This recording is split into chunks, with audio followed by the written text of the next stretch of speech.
The billionaire CEO who got his secretary pregnant and then fired her now stands frozen in front of the very woman whose downfall he caused, but the power she holds over him today is enough to bring a man like him to his knees. Alexander Reed, the billionaire CEO feared in every boardroom, once believed emotions were beneath him. But the trembling in his hands tonight betrays him. And Evelyn Clarke, the quiet secretary he dismissed like she was nothing, now stands elevated under blinding lights, the world watching her, her presence commanding more attention than his entire empire.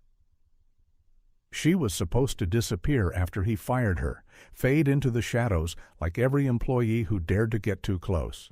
But instead of breaking, she rose, higher than he ever imagined, higher than he ever wanted.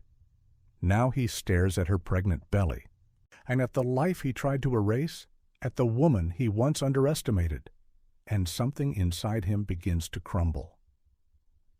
Evelyn keeps her chin lifted, her eyes refusing to acknowledge the billionaire who shattered her career, her reputation, and her heart.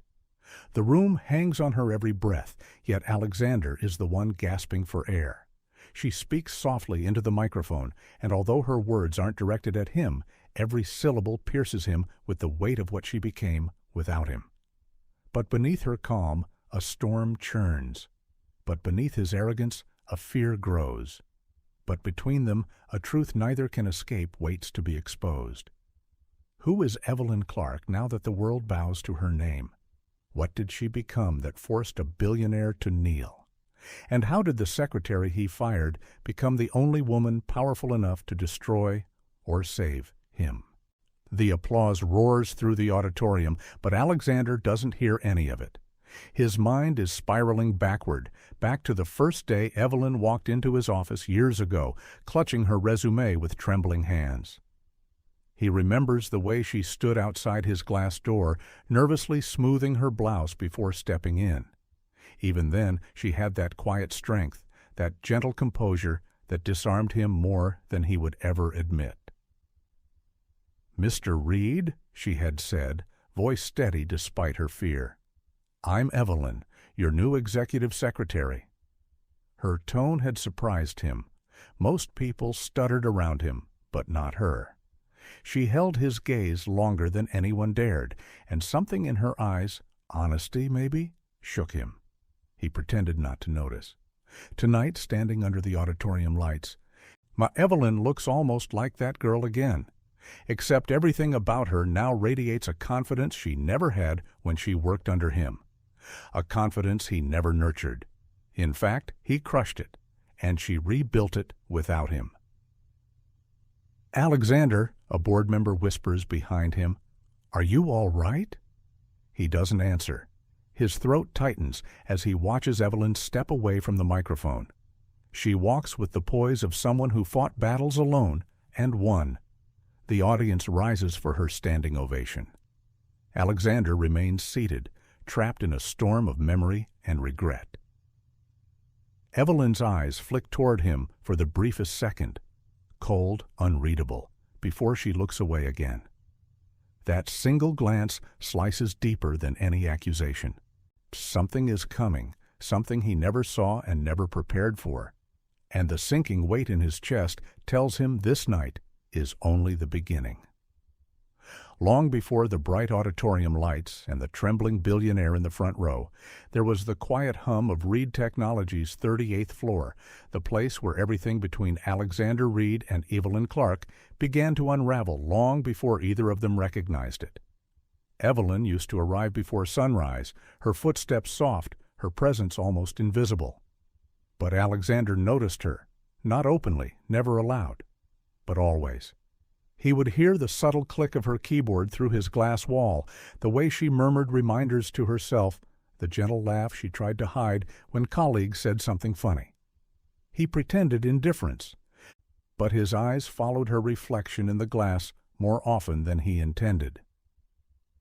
"Your coffee, Mr. Reed," she would say each morning, placing it gently on his desk.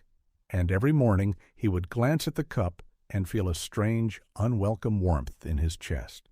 His late mother used to make coffee with the same touch, slow, intentional, almost tender. Evelyn didn't know this, but the resemblance bothered him. It made him feel seen, but he didn't want to be seen. One evening, everything shifted. A brutal board meeting left Alexander with a throbbing headache and a rare look of defeat slumped across his shoulders. Evelyn found him staring blankly at the city skyline. "You don't look okay," she said softly. "I'm fine," he snapped, but the lie collapsed instantly. She hesitated, then stepped closer. "You don't always have to be." He looked at her then, truly looked, and something in him cracked open. His father's voice echoed from memory, sharp and cold. "Weakness destroys men."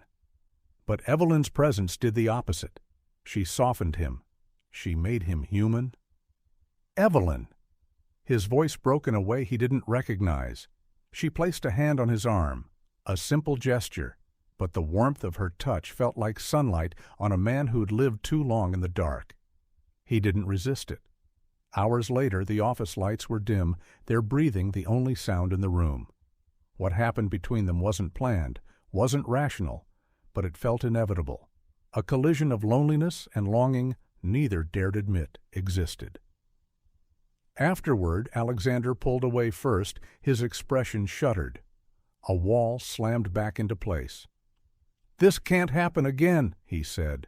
Evelyn nodded, though her heart ached. Days passed in tense silence. He avoided eye contact. She buried herself in work, trying to erase the memory, but the ache stayed. Until one morning, she stared at a pregnancy test in her tiny apartment bathroom. Positive. Her reflection blurred through tears. She tried to blink away. 2 days later, she stood outside his office door, ultrasound envelope in hand. She rehearsed her words, trying to blend courage with calm. But as soon as she entered, she found him already agitated. "If this is personal," he warned, "I don't want to hear it." "Alexander, this is important." I said no. His voice hardened. "Whatever. Misunderstanding happened between us. Bury it." Her voice trembled. "I'm pregnant." Silence sliced through the room. His jaw tightened, his eyes emptying of warmth. "So effective immediately," he said coldly. "You're terminated. HR will give you the NDA." Her breath fractured. "You're firing me?" "You should have been more responsible," he replied, every word a knife. Evelyn walked out quietly, but her silence wasn't surrender. It was the beginning of a storm he never saw coming. Evelyn didn't cry when she walked out of Reed Technologies with her box of desk items pressed against her chest. She didn't cry when the HR manager handed her the NDA with that practiced corporate smile.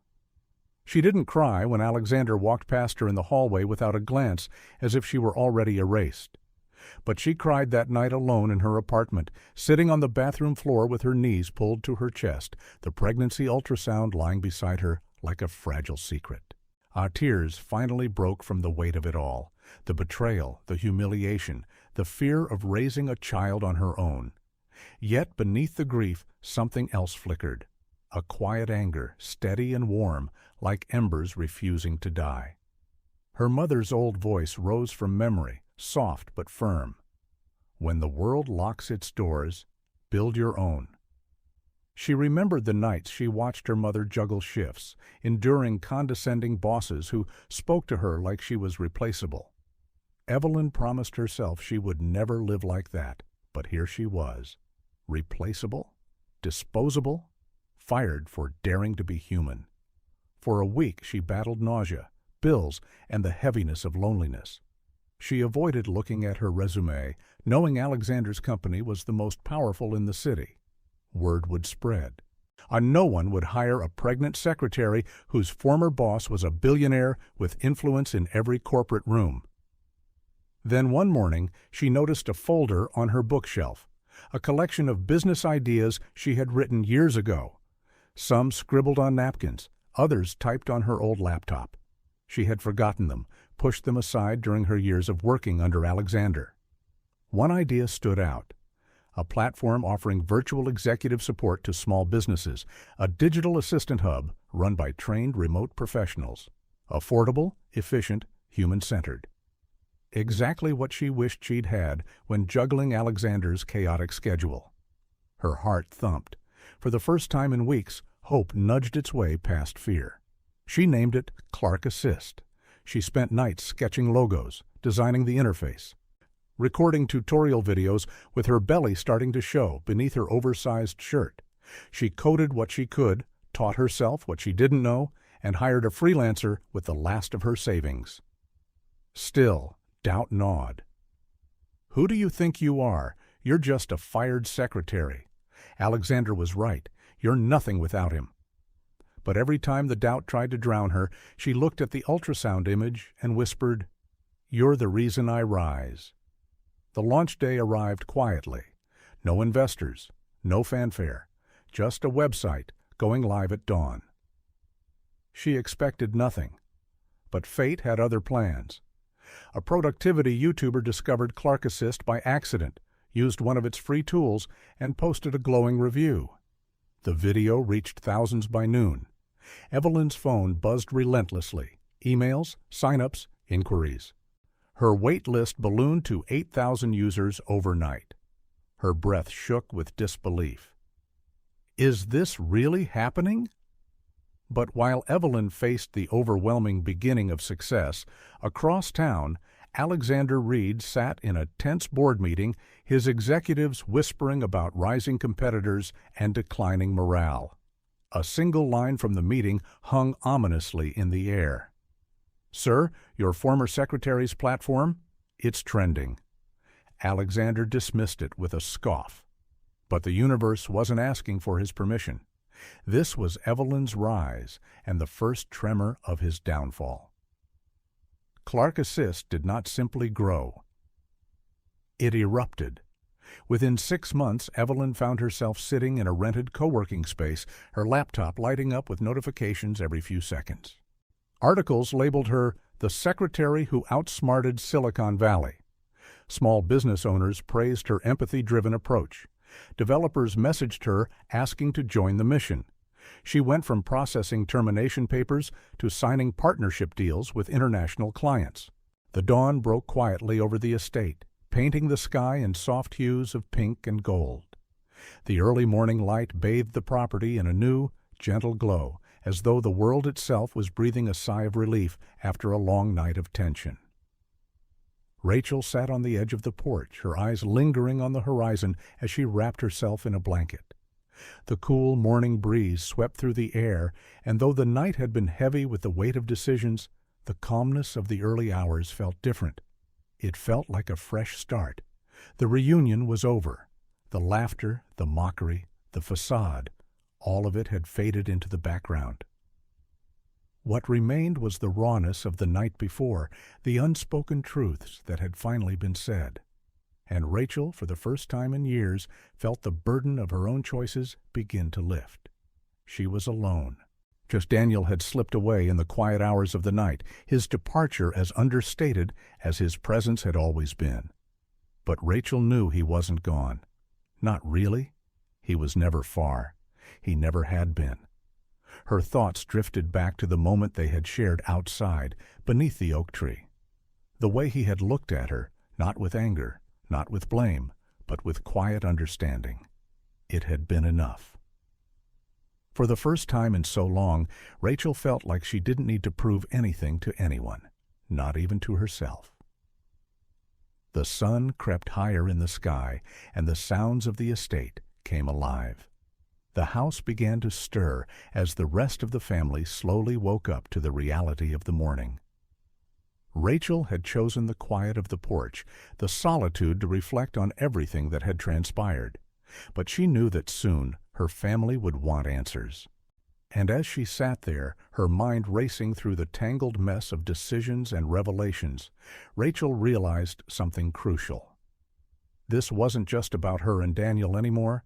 This was about them, the people who had been by her side, both the ones who had believed in her and the ones who had mocked her. It was about rebuilding trust, not just in herself, but in the people she had left behind. Inside the mansion, the atmosphere had shifted too. The cousins and aunts, who had spent the night laughing and teasing, now found themselves faced with the unexpected consequences of their ignorance. They had no idea how much had shifted in the last few hours, how their laughter had been a facade that covered up something far deeper. One of Rachel's aunts, Margaret, was the first to speak. She had always been one of Rachel's fiercest supporters, believing in her granddaughter's ability to climb the ladder of success. But now, as she stood in the kitchen, sipping her coffee, she began to sense the unease that lingered in the air. "Did anyone see where Rachel went last night?" Margaret asked, her voice low, almost hesitant. Her younger cousin, Emily, shrugged nonchalantly, though she couldn't mask the concern in her eyes. "She was with Daniel outside for a while, but she came in and went to bed early. You know how she gets when she's under pressure." Margaret's eyes narrowed, and her mind raced with the implication of Emily's words. There was something different about Rachel this morning, something she couldn't put her finger on. She had always admired Rachel's strength, but now it seemed like something deeper had changed within her. Rachel finally stood, pulling the blanket tighter around her shoulders as she walked back into the mansion. She wasn't ready to face her family yet, but she knew she had to. She couldn't hide forever, not after everything that had happened. There was work to be done, and she had to start with herself. Her legacy was no longer just about Dawson Enterprises. It was about rebuilding the relationships she had neglected, about proving to herself that the person she had become was worth believing in. She walked toward the dining room where the family had gathered, still unaware of the storm that had passed through the estate. They were laughing, their voices a dull hum in the background, as Rachel entered the room. She could feel their eyes on her, but this time she didn't flinch. When they saw her, there was an uncomfortable silence that spread over the room, but it wasn't filled with judgment. It was filled with something else. It was the realization that their once dismissed cousin was no longer the shy, quiet man they had made fun of. He had been the one who held all the cards, and Rachel was just beginning to understand the weight of that. Rachel cleared her throat, her voice steady, but with an edge of something deeper. "I think it's time for us to have a real conversation." Margaret looked up, concern now etched across her face. "About what, dear?" Rachel glanced around the room, meeting the eyes of her family. "About everything. About my company, about Daniel, and about where we go from here. Things have changed, and I need you all to understand that." The room fell silent, and they had no idea what was coming next. Outside, Daniel walked away from the estate, the weight of his actions still present, but lighter somehow. The conversation he'd had with Rachel was still fresh in his mind. There was no real closure, but there didn't need to be. It wasn't about finishing what had started so long ago. It was about letting go of what had been holding them both back. He hadn't expected Rachel to come to him with all the answers, but in that moment he saw something in her that he hadn't seen before. Vulnerability. Not the kind that made her weak, but the kind that made her strong. She had finally realized that no amount of wealth, power, or control could replace the things that really mattered, the things she had lost along the way. Daniel didn't need Rachel to apologize. He didn't need her to say the words he had waited for. All he needed was for her to understand that there was more to life than what she had been chasing. He paused for a moment, his gaze on the horizon. Maybe, just maybe, they could both find a way forward. And perhaps that was enough. The days after the reunion were slow, like the quiet aftermath of a storm. The world around Rachel seemed to go on as if nothing had changed, but she knew better. Everything had changed. The facade of success and control she had so carefully built had cracked, revealing the truth she had avoided for years. The layers of ambition, pride, and independence had hidden the vulnerability that now stood before her, raw and open. Her thoughts were still tangled, but there was a new clarity within her. Daniel's words, the quiet power in his presence, it had left an imprint she couldn't shake. For the first time, she realized that she had been living her life on autopilot, chasing things she thought she needed, pushing away the people who truly understood her. Rachel had spent the last few days trying to put things into perspective. Dawson Enterprises was a mess, but it wasn't irreparable. She had built it once, and she could rebuild it again. But this time, she would do it differently. She would no longer be driven solely by the need for recognition and power. This time, she would work towards something that mattered more, a life that was balanced, meaningful, and connected. She sat in her office late one afternoon, her hands still and steady on the desk in front of her. She had spent the day reviewing company reports, figuring out how to handle the fallout from the stock drop and the shifting business dynamics. The work had become a routine she couldn't escape, and yet, as she looked at the papers in front of her, they felt insignificant. The real work lay elsewhere, within her own heart, within the relationships she had neglected. It was then that she heard the knock on the door. Her assistant stepped in, holding a stack of papers. But before he could speak, Rachel held up a hand. "I'm fine. I don't need those right now. I've been thinking." Her assistant, a young man named Greg, looked at her with concern, but didn't press the issue. "Is everything all right, Rachel?" She nodded slowly, her eyes focused on the window.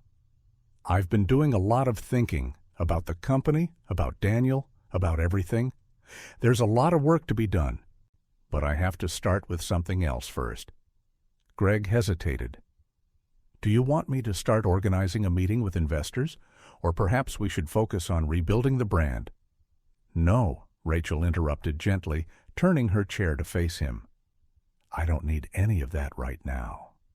Greg raised an eyebrow, surprised by the firm yet calm tone in her voice. "Then, what should we focus on?" She let out a deep breath, standing from her desk and walking over to the window.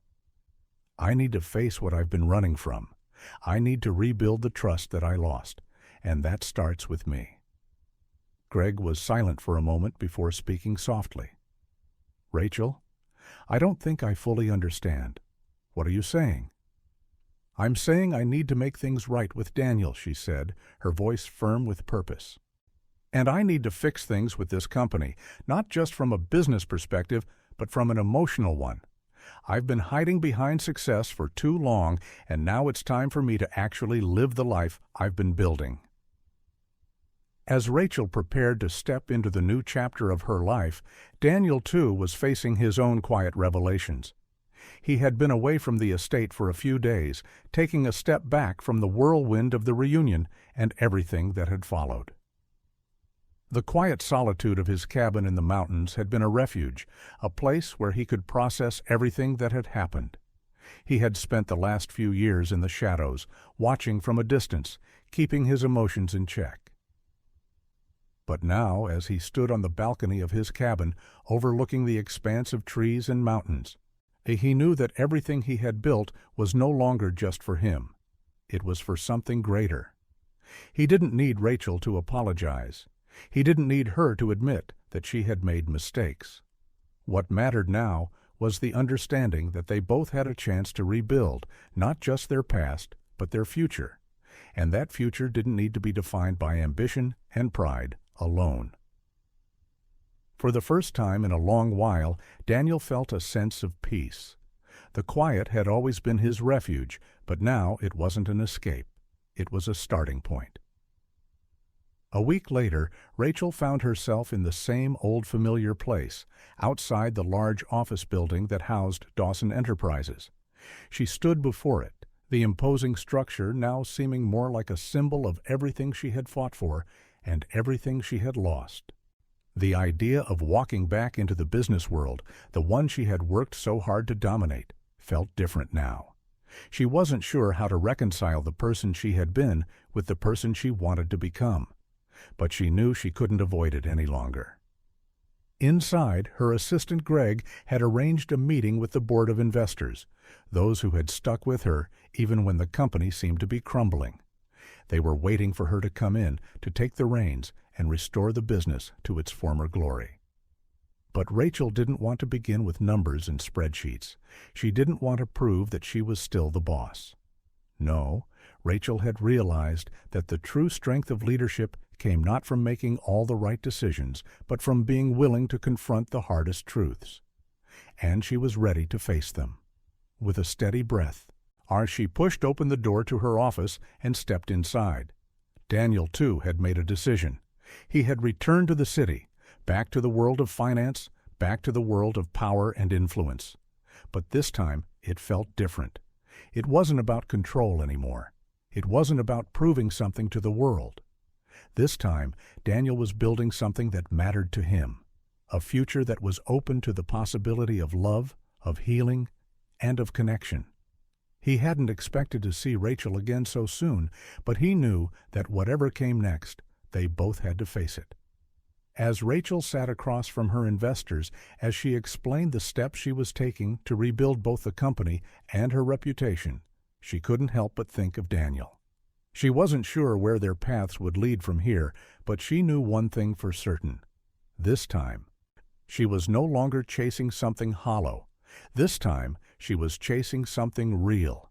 And whatever came next, she was ready.